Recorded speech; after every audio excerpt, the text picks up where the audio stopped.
हम स्टार्ट करेंगे नया काम अपना। और ग्राफिक डिजाइनिंग के अंदर आज हम कुछ नया करने जाएंगे। बट बिफोर डैट, इससे पहले थोड़ा सा प्रीवियसली जो हमने काम किया था उसको एक नज़र देख लेते हैं कि हमने क्या काम किया था।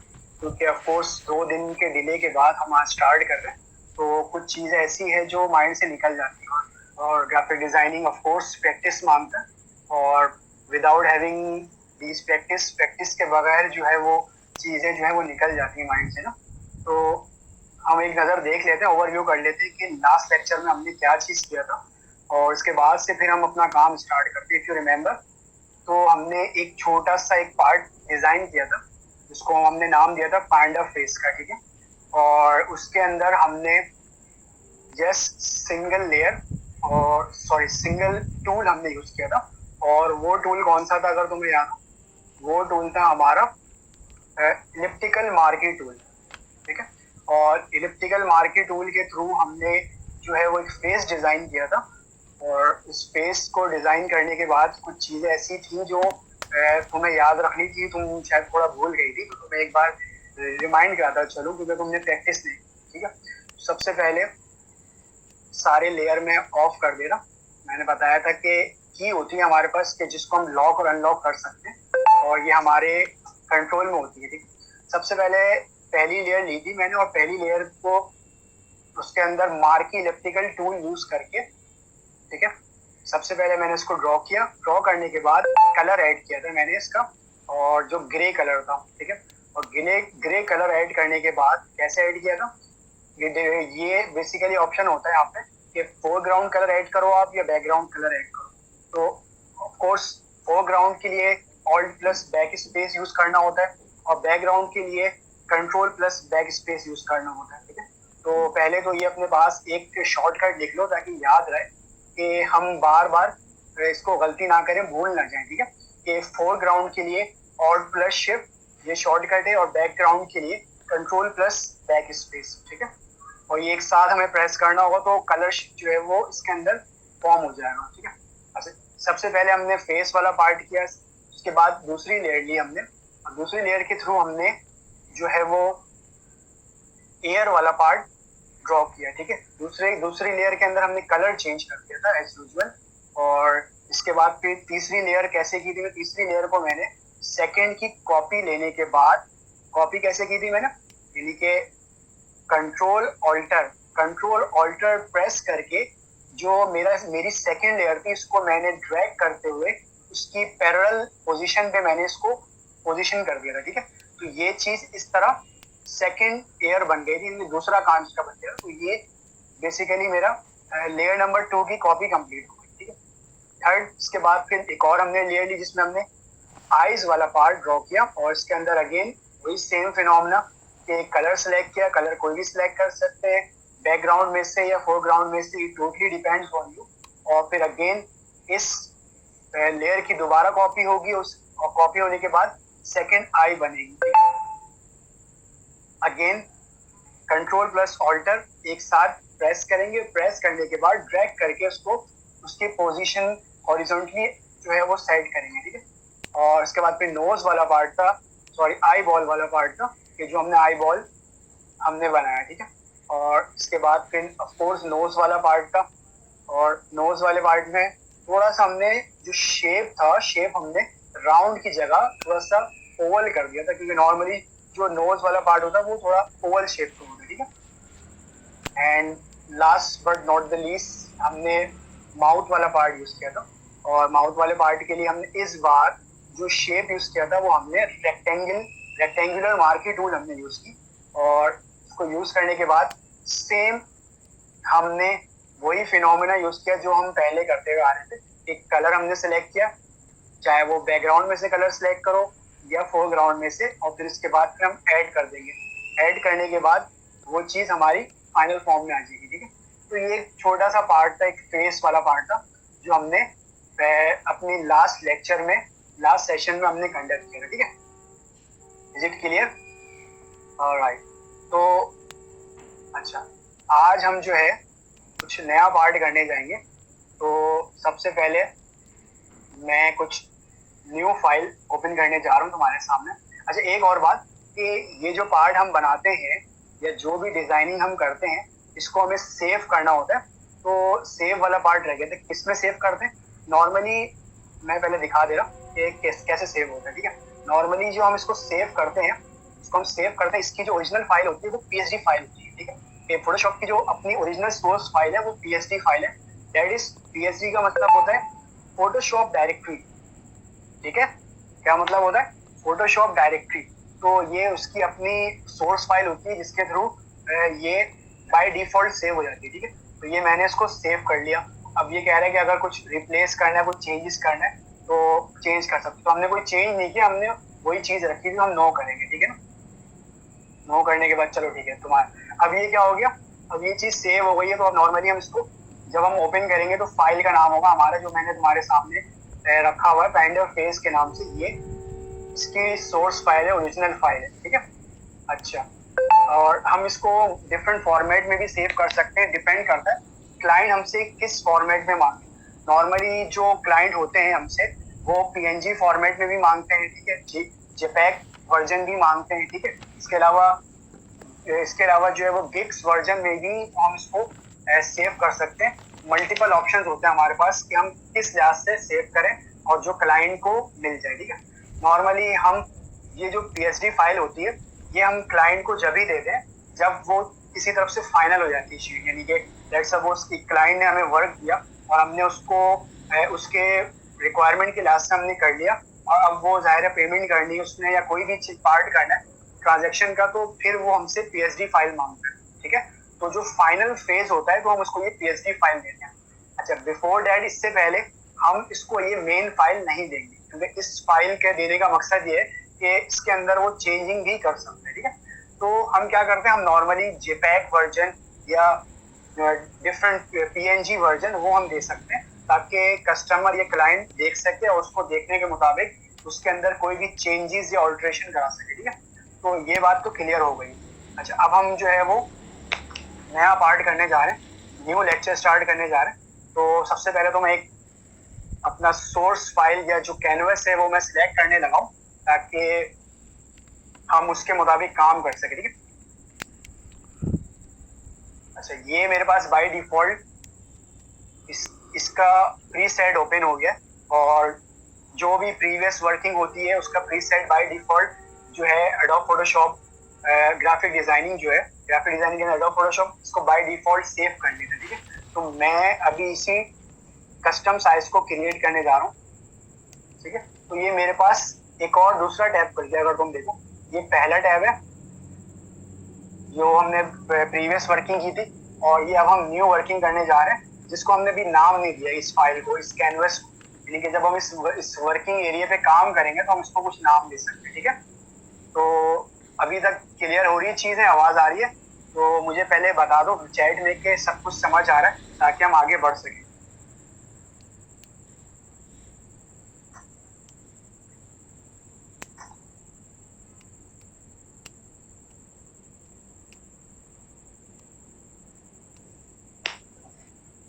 और वॉइस क्वालिटी भी जरा एक बार बता देना कि क्लैरिटी के साथ आवाज आ रही है तो हमारी तक पहुंच रही है, तो वो भी मुझे बता देना ताकि फिर हम आज का स्टार्ट करें अपना काम।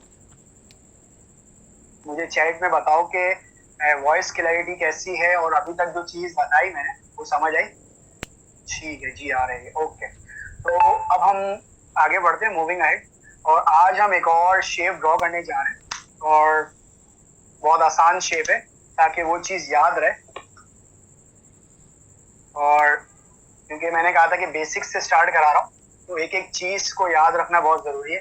लास्ट टाइम हमने पेंडर फेस जो है वो यूज किया था बाय मींस ऑफ किसको इस्तेमाल करके, अपना जो हमारा टूल था वो मार्की टूल, और सेकेंडली रेक्टेंगुलर टूल, इन दोनों को यूज करके हमने जो है वो एक पेंडर फेस जो है वो प्रिपेयर किया था। ठीक है, आज हम जो है वो एक नई चीज ड्रॉ करने जा रहे हैं, और उसके अंदर हम एक और टूल यूज करेंगे जो कि फर्स्ट टाइम तुम देखोगी कि उस टूल का यूजेज क्या है, और बहुत इंपॉर्टेंट टूल है।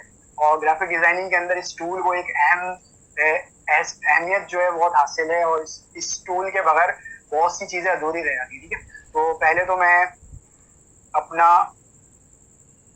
स्टार्ट करने जा रहा हूँ, न्यू शेप पे वर्किंग करने जा रहा हूँ। सबसे पहले एज यूजुअल मैं लूंगा पहले एक लेयर, ठीक है। एज वी ऑल नो के बैकग्राउंड लेयर के अंदर हम कोई भी शेप ड्रॉ नहीं करते, ठीक है, क्योंकि हमें चेंजेस करनी होती हैं, तो चेंजेस के लिए हमें ऑफकोर्स लेयर के ऊपर वर्क करना होता है, बैकग्राउंड के ऊपर वर्क नहीं करना होता, ठीक है। तो सबसे पहले मैंने एक लेयर सेलेक्ट की, हमारे लेयर क्या है सेलेक्ट करते हैं, क्रिएट ए न्यू लेयर, और उसके बाद फिर मैं एक शेप लेने जा रहा हूँ, ठीक है, और वो शेप है मेरा इलिप्स, ठीक है। वेट, इलिप्स टूल हम जो है वो यूज करेंगे।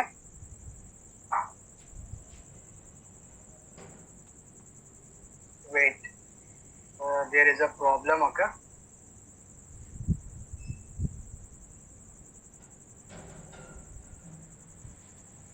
ठीक है, अच्छा यस, एक मिनट, ठीक है। अच्छा, सबसे पहले मैं इलिप्स टूल यूज करने जा रहा हूँ, कैसे यूज करूंगा, ठीक है। ये मैंने एक सर्कुलर शेप सबसे पहले मैंने ड्रॉ किया, ठीक है। अब जैसे ही मैंने इसको ड्रॉ किया तो इसके डिफॉल्ट सेटिंग के अंदर इसके प्रीफिक्स खुल जाते हैं, इसको हम कहते हैं पाथ फाइंडर। ये पाथ फाइंडर ओपन हो गया और इसके अंदर ये हमें बताता है कि आप इसकी विड्थ सेट करना चाहो, हाइट सही करनी चाहो, ठीक है, और इसके अंदर डिफरेंट शेप देने चाहो तो आप वो कर सकते हैं, ठीक है। ये आपके ऊपर डिपेंड करता है, तो अभी तो फिलहाल इसकी जरूरत नहीं है।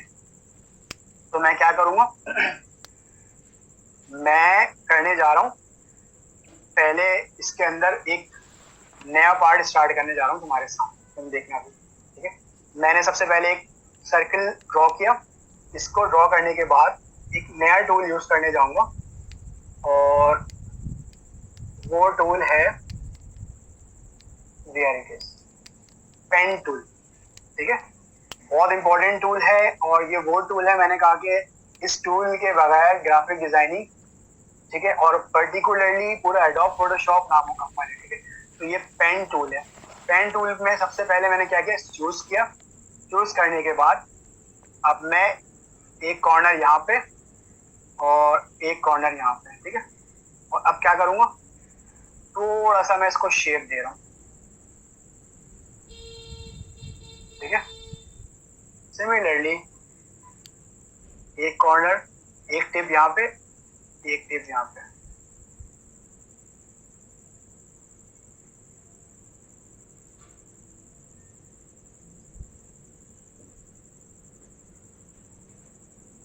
तो ये कुछ शेप तुम्हारे सामने, थोड़ा सा इसके अंदर चेंजिंग आ रही है। मैं दोबारा से इसको ट्राई करता हूँ। अच्छा, सबसे पहले टॉप वाला पार्ट बना है, दोबारा से मैं तुम्हें बता रहा हूँ कि क्या हुआ है कि ये मैंने टूल यूज किया, पेन टूल, ठीक है। पेन टूल को यूज करने के बाद इसके अंदर हमें आर्क सिलेक्ट करना पड़ता है। आर्क कहते हैं कि आपकी जो लाइन जा रही होती है उसके ऊपर आपने आर्क सिलेक्ट करना होता है। मैंने एक पार्ट यहाँ पे जस्ट क्लिक किया और सेकंड पार्ट मैंने यहाँ पे क्लिक किया, नाउ इट लुक्स फाइन, ठीक है। तो ये एक शेप मेरे सामने आ गया, ठीक है। अब मैं क्या करूंगा, अब मैं कोई से भी कलर्स दे दूंगा, उसको डिफाइन कर दूंगा। तो मैं इसमें एक कलर ऐड करने जा रहा हूँ,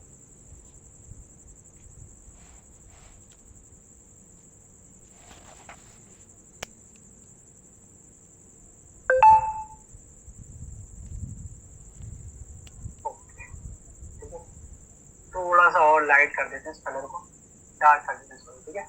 ये हो गया। अच्छा, अब मेरे फोरग्राउंड के अंदर एक कलर है जो मैं इसको ऐड करने जाऊंगा, तो मैं यूज करूंगा ऑल्ट प्लस बैक स्पेस, ठीक है। तो जैसे ही मैंने alt plus back space use किया तो मेरे सामने कलर जो है वो इसके अंदर डिफाइन हो गया, ठीक है। एक छोटा सा पार्ट था, मैंने तुम्हारे सामने करके दिखाया कि सबसे पहले मैंने एक सर्किल इलिप्स लिया, इलिप्स लेने के बाद फिर मैंने पेन टूल यूज किया, पेन टूल के थ्रू मैंने मार्किंग की कोई सा भी एरिया। पेन टूल का मतलब ये होता है कि आप उसको एज ही कर दो और एज बना दो किसी भी सरफेस का। तो मैंने एक मार्क लेफ्ट पे ऐड किया और एक मार्क राइट पे ऐड किया, और फिर इसके लिहाज में कंट्रोलर होता है कि कंट्रोल करके उसमें हमने इसको एजी बना दिया। ठीक है, वही काम दोबारा मैंने इसके बॉटम साइड पे किया कि एक आर्क मैंने लेफ्ट पे लिया, एक आर्क मैंने राइट पे लिया, और फिर सेंटर के थ्रू, उसमें कंट्रोलर होता है तो मैं कंट्रोल के थ्रू उसको इसके एज बना दिए मैंने। ठीक है, तो ये एक पार्ट हो गया, और अभी हम दूसरा पार्ट करते हैं इसमें। इसी तरह मैंने एक और लेयर ली। ठीक है, एक और लेयर लेने के बाद अगेन मैं यूज करूंगा pen tool.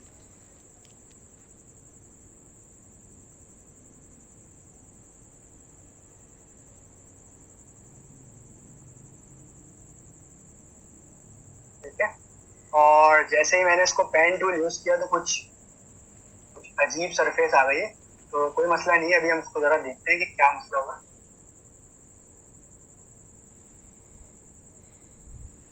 Let me video.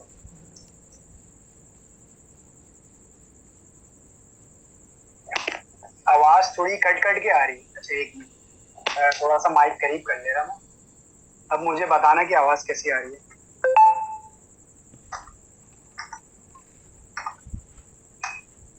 अब बताओ, आवाज सही आ रही है? आवाज आ रही है? हेलो, मुझे जरा मैसेज पे बता दो कि आवाज सही आ रही है। अब आवाज आ रही है सही?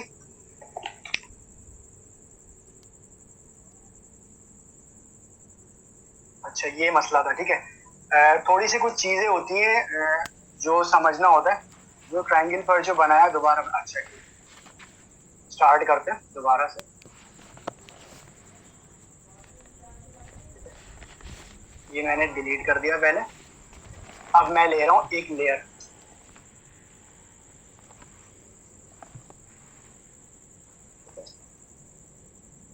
ठीक है, एक लेयर ली मैंने, इसको मैं ऊपर कर रहा। ठीक है,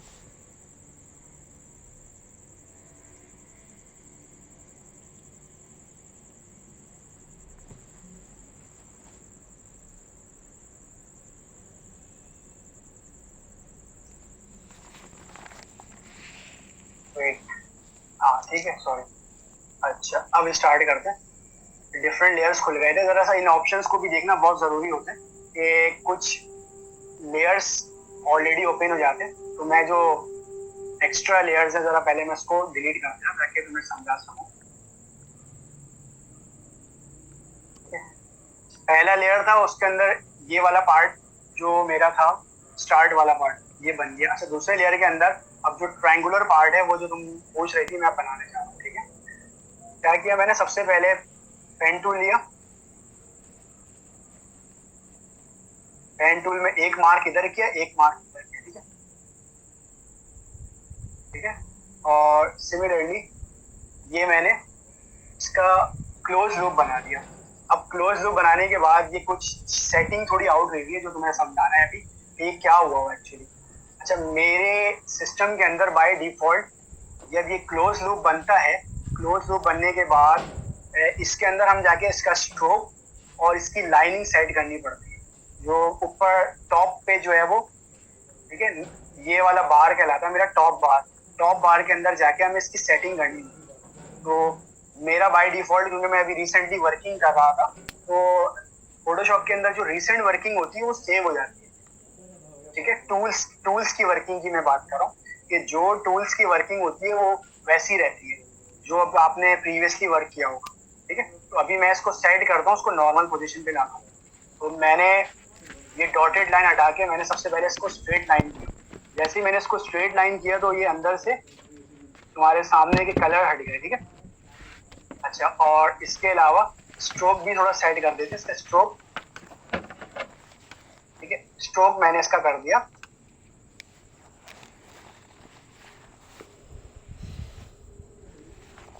स्ट्रोक का स्ट्रोक 1 कर दे रहे हैं। ठीक है, ठीक है, पॉइंट्स में 1।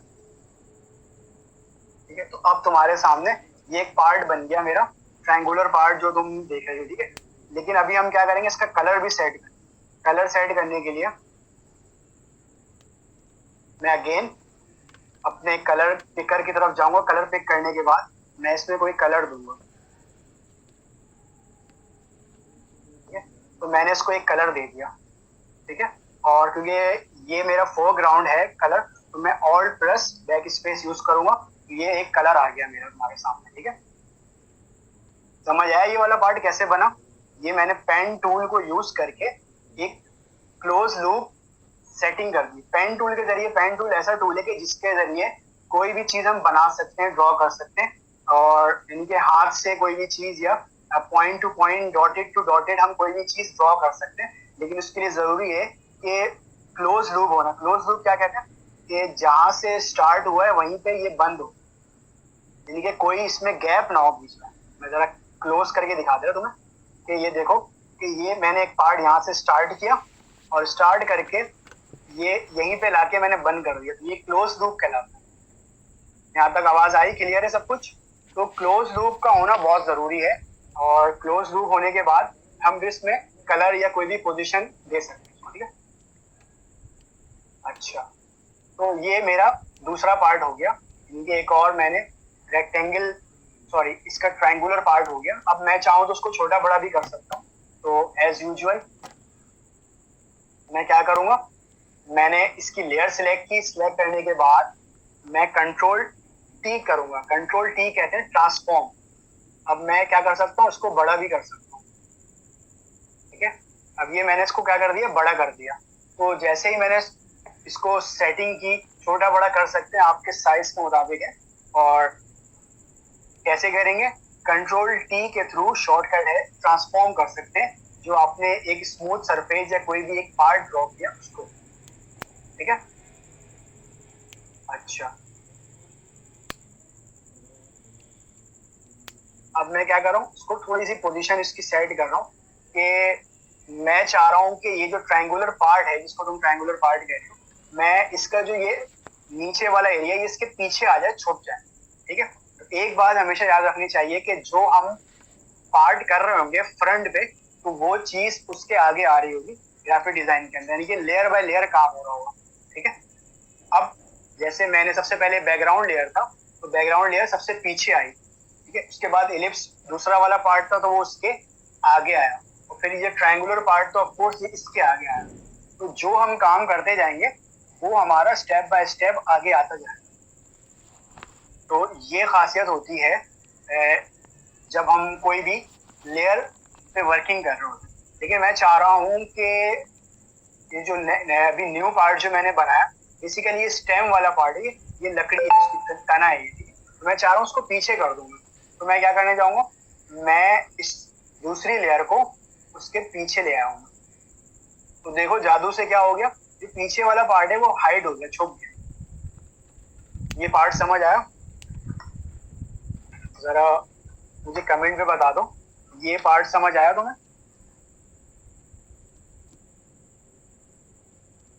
Are you listening? हेलो, ठीक है, ओके, समझ आ गया, ठीक है। मैंने क्या किया, अगेन बता रहा हूँ कि मैंने जो फ्रंट वाला पार्ट था उसके पीछे कर दिया मैंने, जो नेक्स्ट लेयर थी उस लिहाज से। तो इससे क्या हो गया, उससे एक शेप आ गया। अब मैं चाह रहा हूँ कि थोड़ा सा और इसको मजीद बड़ा करूं, ताकि ये बहुत छोटा लग रहा है। मैं कंट्रोल, पहले तो मैं इसके लेयर पे जाके सिलेक्शन करूंगा और फिर इसको कंट्रोल टी से ट्रांसफॉर्म करूंगा। ट्रांसफॉर्म करने के बाद मैंने दोबारा इसको बड़ा कर दिया मजीद, ठीक है। और अब मैं चाहूँ तो उसको और अच्छे तरीके से इसको मैं फिट कर सकता हूँ। तो ये मैंने फिट कर दिया, ठीक है। ये पार्ट समझ आ रहा है? एक छोटा सा पार्ट था।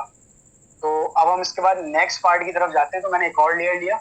एक और लेयर लेने के बाद दोबारा पेन टूल यूज करूंगा। जी बोले।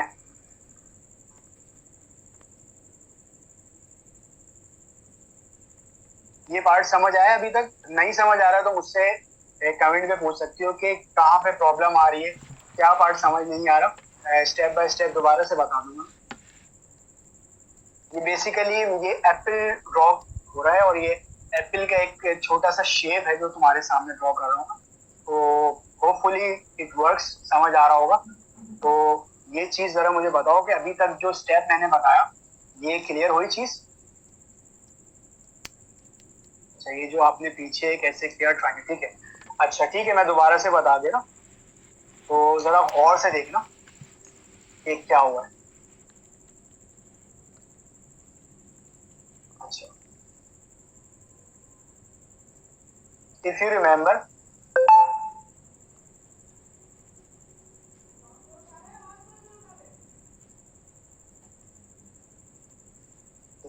अच्छा सबसे पहले जो हमने वर्किंग की थी, अगर तुम्हें याद हो, कि सबसे पहले जो हमारा पार्ट था, ये जो फेस वाला पार्ट था, कि एप्पल का फेस हमने ड्रॉ किया, और फिर दूसरा वाला पार्ट जो मैंने नॉर्मली कहा था कि ग्राफिक डिजाइनिंग के अंदर कोई भी लेयर आप लोगे तो वो वन आफ्टर अनदर, एक के बाद एक वो चीज आगे आ रही होती है।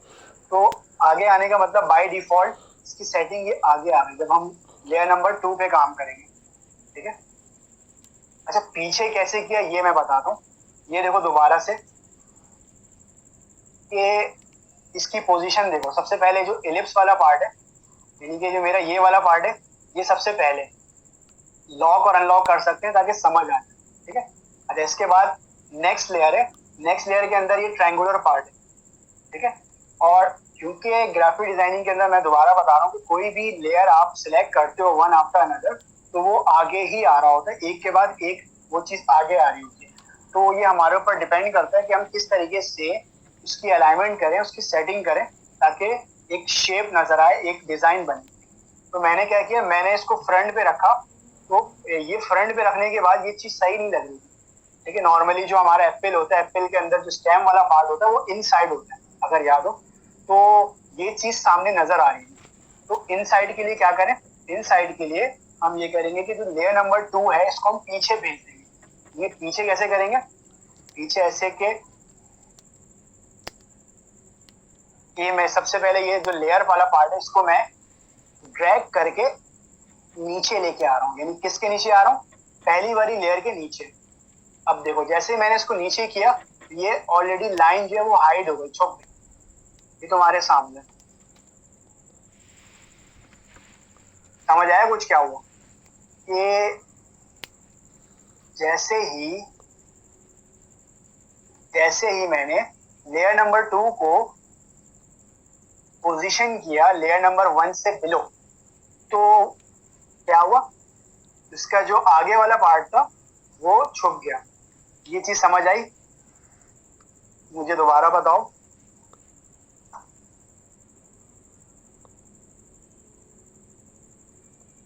Are you listening?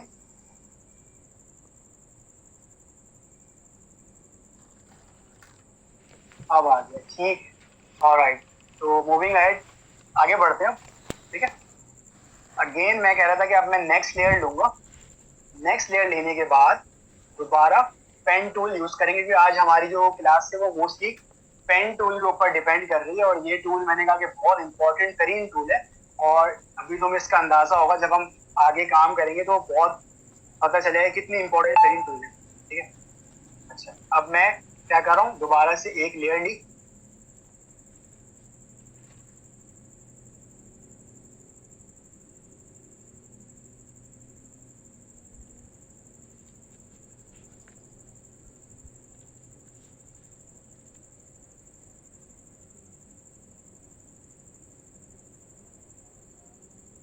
अभी ये क्या कर रहा हूँ मैं, जरा देखो कि मैंने थोड़ी सी इसकी सेटिंग की।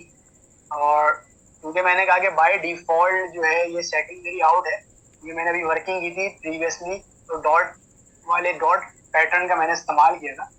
तो अभी इसको सेट करते हैं ताकि ये चीज सेटिंग हो जाए।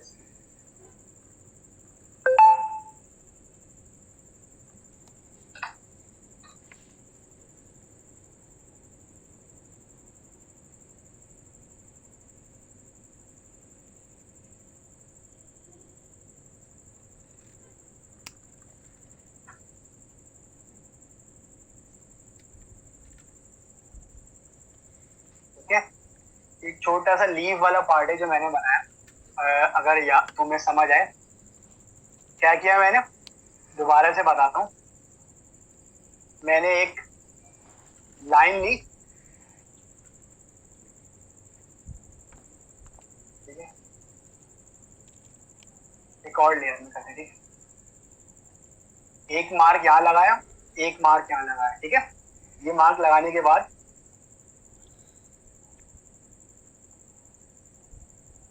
मैंने इसकी सेटिंग करनी, ठीक है। हैंडल के थ्रू इसकी सेटिंग करनी होगी, थोड़ा सा तुम्हें बाद में समझ आएगा, आहिस्ता आहिस्ता जब तुम तुम्हारा कमांड हो जाएगा इसके ऊपर तो फिर समझ आएगा। मैंने एक पॉइंट यहाँ लगाया, एक पॉइंट, दूसरा पॉइंट यहाँ पे लगाया, और फिर इसको ड्रैग करके छोड़ा, तो इसमें हैंडल जनरेट हो जाता है। हैंडल जब जनरेट होगा तो हम फिर ऑल्टर के थ्रू इसकी सेटिंग करेंगे। कैसे सेटिंग करेंगे? ऑल्टर के थ्रू। दोबारा से बाय डिफॉल्ट इसकी सेटिंग आउट है, तो ठीक है। तो ये इसका ये वाला पार्ट जो लीव वाला पार्ट है छोटा सा बन रहा है, तो जस्ट इमेजिनिंग, क्योंकि बिगनर क्लास है तो उस क्लास से छोटा सा लीव है तो हम उसको सेट भी कर सकते हैं। मैंने बताया था कैसे सेट करेंगे, तो हम सेट करेंगे ट्रांसफॉर्म करके। ट्रांसफॉर्म कैसे करते हैं?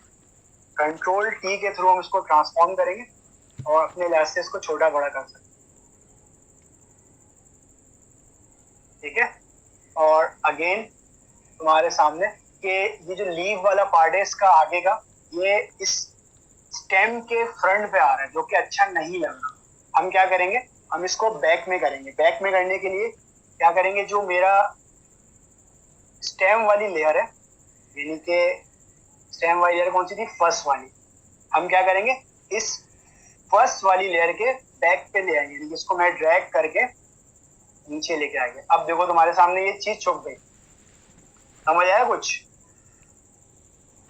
सिमिलरली अब क्या करेंगे? इस दूसरे शेप को, सॉरी, जो लीव वाला पार्ट था इसको भी थोड़ा सा बड़ा कर देंगे। तो कंट्रोल टी से इसको भी मैं ट्रांसफॉर्म करने जा रहा हूँ ताकि भी थोड़ा सा बड़ा हो जाए, अच्छा लगे, ठीक है। ट्रांसफॉर्म हो गया, लेकिन अगेन इसकी लेयर भी आगे आ रही है, तो हम क्या करेंगे? दोबारा से इस स्टेम के पीछे करेंगे, यानी कि जो मेरी शेप नंबर 1 है इसको ड्रैग करके नीचे ले आऊंगा।